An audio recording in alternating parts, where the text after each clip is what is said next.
Hello, good day from me. My name is Arhi Kivilahti, and my topic will be today grocery retailing and how customer experience is seen in grocery retailing. Retailing, after all, especially groceries, is all about customer experience. After all, we all use retailers. It touches upon so many lives. But on the other hand, great customer experience in grocery retailing is kind of related to everything. All the aspects of the value chain are involved. So it's kind of about everything, and there's a risk that it's about nothing really, in fact. But today, the idea is to kind of take this, possibly for someone, a bit back to basics perspective on customer experience in retailing with a focus on groceries. So first, a couple of words about me.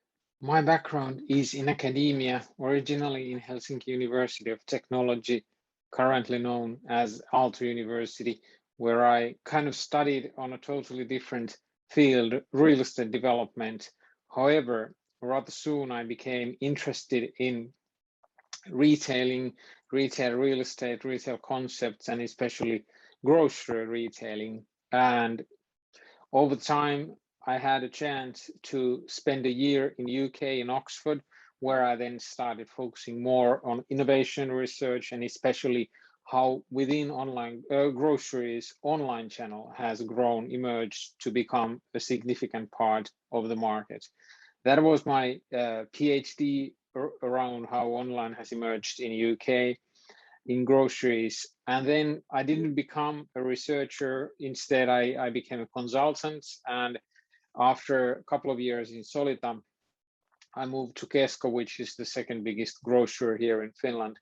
And I was responsible of building the e-commerce business of Kesko, and on the other hand, also organizing the ways how they operate the online grocery business. And that's led in a way to understanding on where the industry is going, what could be done, and with a couple of colleagues for spending a couple of years as a startup entrepreneur within online grocery business. Our venture didn't succeed in terms of investors. We had quite good traction with customers, but still investors weren't that encouraged back in 2018. Since then, I worked as a independent retail analyst consultant, working especially with groceries, online retailers, logistics, all the different players within food and non-food retailing. But about today, about customer experience, what is it really about in retail context? Is it about the retail theater as we kind of know it, the great grand settings of retailing and the great experiences? Is that good customer experience, or is good customer experience including price-related retailing, for example, Lidl and the very hard discount retailing? And of course, the answer really is that it's about both. Great settings and great service, great atmosphere are and can be very much about good customer experience. But as retail is serving everyone, good customer experience, of course, is very much related to other customers and other kinds of retail settings also. So, of course, price and experience are both related. But fundamentally, retail customer experience is kind of as obvious as it may sound, is about customer getting what she wants. And this is, of course, been the kind of cliched traditional department store way, as one of the great founders of department stores, Marshall Fields, who, for example, taught Harry Selfridge how and what department stores and retailing is about. He said that give the lady what she wants. And that's, of course, fundamentally that customers are getting what they expect to get, and it's consistent, and they are kind of being served what they are requiring. However, we have, especially within department stores, we have these epic stories of heroic customer service where people go over and above their way to really serve customers and make sure that customers are happy. Is that really about good customer experience? Is it good customer experience if someone has to go above and beyond their way to serve and make sure that customer is happy? And my take on the question is that it's not. When someone has to do a heroic customer service feat, something very often has gone wrong in the system, and then someone has to really go out of their way. And of course, it's not nice for the employees either if they very often need to go above and over their kind of means. And it's kind of meaning that something along the way should be done differently. And customer experience is, after all, the idea is to make things easier, whether it's customer service phone call centers or whether it's customer service in the store. Instead of kind of woeing, it's making sure that everything works as it should work. And for example, this Effortless Experience book is about call centers. And if you think about a call center, firstly, when the last time when you needed to call a call center, was that about a good experience? And was there maybe something that didn't go as should have, or information that you would have needed beforehand and you had to call them? The next question, of course, is, did you have to queue? Was it a good experience when you called? Kind of regardless of how well the customer service representative serves you, there are many things that probably already went wrong before that. Amazon is, of course, very often referred to as a great customer experience retailer. And for them, customer service is very much about self-service. So every time someone has to call Amazon, something has gone wrong. It's a sign of something has gone wrong. And it should just work. Whatever customer needs, wherever, however, it should be available for them as easily as possible. And of course, Amazon's greatest advantage in many ways is that they really deliver on their promises. They set great expectations, especially compared to competitors in terms of assortment, in terms of delivery. And they very often, at least compared to the competitors, they really deliver consistently on their promises. On the other hand, great customer experience is not about changing one single thing. It's about the balance of different things. And in retailing, it's very much about at least three aspects. It's about price. It's about what is the price good for that exact customer. It's about assortment. Do you have all the necessary products in the store? And it's about service. Service, of course, can take many forms. But traditionally in grocery store, service can be something like this. In the grocery store itself, or in grocery retailing, what is then good customer service when customers are asked?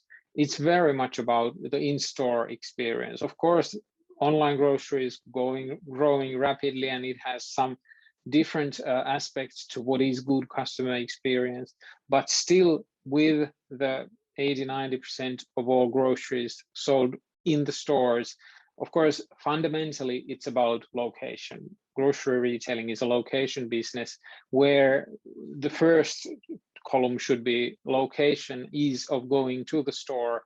It's by far the most important driver of revenue for stores. But when customers enter the store, the most important aspects of the store experience itself, according to customers, are the shelves should be stocked. They should have right products and they should be on the shelves. And especially the checkout experience, no matter how fancy and great the store itself looks like, if you really have to long queues, you have to wait for a long time in a checkout, that really does influence the customer experience. Of course, the cleanliness of stores, parking, all these kind of rather mundane traditional issues, but groceries is almost a commodity type of business where you really have very basic needs which people tend to fill 3-4 times a week, every year. So you really get so many iterations of grocery store visits that it's much more about the kind of fundamentally the basic things than more about the fancy things. So it's not about wow aspects, it's about doing consistently and very well these basic fundamental issues. And a great fancy store is a very nice thing, but it's very nice thing when you have time, when you have ample time in a weekend or something like that. But if you're busy on every day afternoon, you have to take kids from school or the daycare, it really can be a problem if the store is big and has all these kind of fancy things. And so it's very much contextual also. Another aspect which is very often related to customer experience discussion is that it's about technology, it's about channels, it's focusing very much about those things, whereas it should be focusing much more on kind of the products which you have on shelves, whether they are cheap or the right price, whether they are the right products that the customers want. So it's about right products, right environments, right kinds of services or service interactions or self-service. And Trader Joe's is one company which is kind of has a cult-like following in the US within grocery retailing, and they have been said to have a very good customer experience, but still their founder had a very interesting and important insight on what a good retailer should have. And it's all about value, having value for the money for the customer. It's about having the right product with the right price. If that's correct, then all the else will become much more easier. Or if that's not in place, all the other stuff easily are kind of worthless. And this providing value for the customer is kind of at the core of all retailing. What value means to Apple or Lidl or Apple store or Walmart store, Primark store or Selfridge store, they are very different and very much dependent on the context also. So it can easily be same customer who feels having good value in a Primark store and in another context, another time, maybe at a Selfridge store. So it's about context, time, all these different aspects. But after all, it's about differentiation, that the retailer knows what they are built on, what is their kind of core advantage. And I'd like to illustrate these differences based on triangle, because the differentiation can really take many forms, but it's very easily diluted also. After all, good strategy is always about trade-offs and making difficult choices. And that's why in this kind of diagram, the more the differentiation happens on the edges, especially in the corners, the better differentiation it is. And of course, you have players who are very good in price, like the discounters. They might have rather convenient stores to visit as they have little assortments and rather wide aisles. But certainly then the assortment and the service aspects are not good. So they are somewhere along the line between speed and price. Whereas then you have the kind of big fancy grocery stores, the kind of retail theater places, where you have a good assortment, good service, possibly rather good price, but certainly not convenient and speedy experience. So they are then somewhere along the line between assortment and price. So these choices are very, very important for a retailer to make. And one retailer that's a great example of doing difficult choices and really sticking to their guns, so to say, and that is Costco, a company which is really succeeding in a very fast, rapidly growing market, but still really outpacing their competitors. And Costco is really they're doing difficult choices and trade-offs.